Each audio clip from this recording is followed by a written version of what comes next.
BSP chief Mayawati ने कहा कि 1 अगस्त 2024 को सुप्रीम कोर्ट की 7 जजों की बेंच ने अनुसूचित जाति और अनुसूचित जनजाति के आरक्षण के संबंध में एक महत्वपूर्ण फैसला दिया।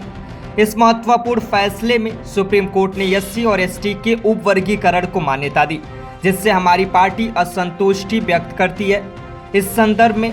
सुप्रीम कोर्ट के देवेंद्र सिंह बनाम पंजाब राज्य मामले में दिए गए फैसले के तहत राज्य सरकारें उप वर्गीकरण के नाम पर आरक्षित वर्गों की नई सूची बना सकेगी,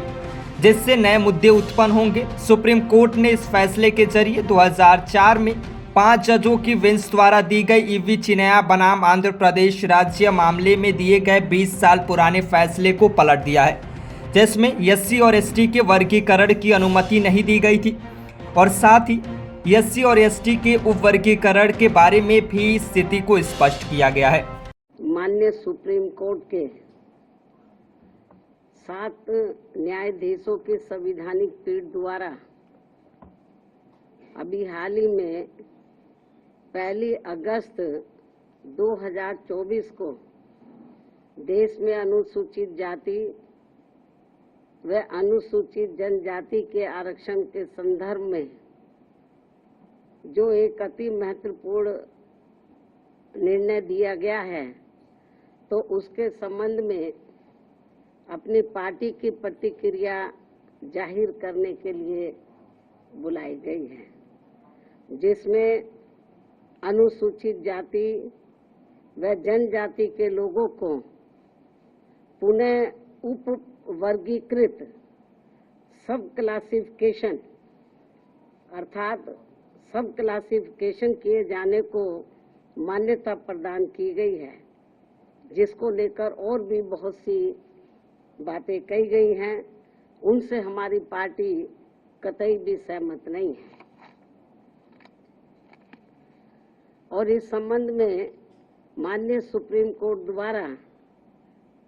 देवेंद्र सिंह बनाम पंजाब राज्य मामले में पारित इस आदेश के अनुसार अब राज्य सरकारें अनुसूचित जाति व जनजाति की सूची के भीतर आरक्षण के लिए उप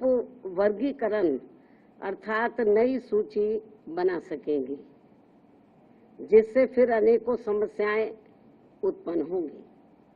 और अब माननीय सुप्रीम कोर्ट ने अपने 1 अगस्त 2024 के इस निर्णय से 20 वर्ष पूर्व दिया गया निर्णय, जो सन 2004 में 5 न्यायाधीशों की संवैधानिक पीठ द्वारा ईवी चिन्नैया बनाम आंध्र प्रदेश राज्य में दिया गया था, तो उसको पलट दिया है, जिसमें अनुसूचित जातियों व अनुसूचित जनजातियों के भीतर किए जाने वाले वर्गीकरण को मान्यता देने से इनकार कर दिया गया था और ये भी कहा गया था कि अनुसूचित जातियों व अनुसूचित जनजातियों के भीतर उप वर्गीकरण नहीं किया जा सकता है, क्योंकि वे एक ही समरूप अर्थात समान वर्ग में आते हैं। माननीय सुप्रीम कोर्ट ने वर्ष 2004 के अपने निर्णय में ये भी कहा था, चूंकि अनुसूचित जाति और अनुसूचित जनजातियों के लोगों ने जो अत्याचार सहे हैं वह एक वर्ग और एक समूह के रूप में सहे हैं तथा यह एक बराबर का वर्ग है, जिसके भीतर किसी भी प्रकार का वर्गीकरण करना उचित नहीं होगा। माननीय सुप्रीम कोर्ट ने अपने 2004 के निर्णय में ये भी कहा था कि अनुसूचित जातियों और अनुसूचित जनजातियों के भीतर किसी भी प्रकार का उप वर्गीकरण भारतीय संविधान की मूल भावना के विपरीत होगा। माननीय सुप्रीम कोर्ट ने अपने वर्ष 2004 के इस निर्णय द्वारा समानता के अधिकार का उल्लंघन करने के कारण आंध्र प्रदेश सरकार द्वारा पारित आंध्र प्रदेश अनुसूचित जाति अधिनियम 2000 को भी रद्द कर दिया था। अपने 2004 के निर्णय में माननीय सुप्रीम कोर्ट ने ये भी माना था कि ये वर्गीकरण इन जातियों के भीतर अलग अलग व्यवहार करके समानता के अधिकार का उल्लंघन करेगा।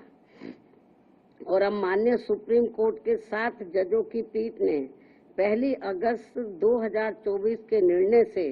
सन 2004 के निर्णय को पलट दिया है, जबकि इस निर्णय से अनेकों मतभेद उत्पन्न होंगे।